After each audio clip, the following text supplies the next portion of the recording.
আজকে এমন এক তীর্থক্ষেত্রের সম্পর্কে আলোচনা করব যেটি কিনা ভারতবর্ষের পশ্চিমবঙ্গ রাজ্যে কলকাতায় অবস্থিত।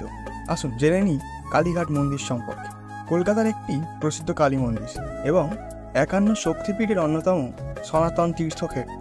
এই তীর্থক্ষেত্রের পীঠদেবী হলেন দক্ষিণাকালী বা ভৈরবী। পুরাণ মতে কলিকাতার কালীঘাট স্থান বারাণসী তুলে। আসুন জেনে নিই এর একটি ছোট্ট ইতিহাস।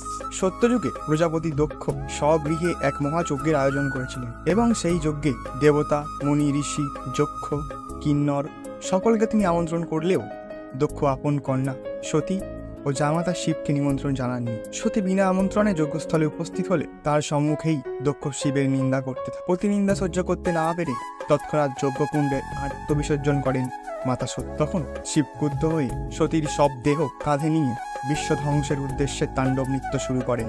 আর তাকে শান্ত করতেই বিশ্বপালক বিষ্ণু আপন সুদর্শন চক্র দিয়ে সতীর দেহ খণ্ড বিখণ্ড করে দেয়। সতীর সেই খণ্ড বিখণ্ড দেহের টুকরোগুলি পৃথিবীর নানা স্থানে পতিত হয়েছিল। পৃথিবীতে পড়া মাত্রই এগুলি প্রস্তর খণ্ডে পরিণত হয়। পিঠমালা তন্ত্র অনুযায়ী সতীর ডান পায়ে 4টি আঙুল পড়েছিল কালীঘাট, আর সেখান থেকে উদ্ভব হয়েছিল কালীঘাটের কালী। এর পিছনে আরো পৌরাণিক ইতিহাস লুকিয়ে আছে, যা কিনা আমরা পরে আলোচনা করব অন্য এক ভিডিও।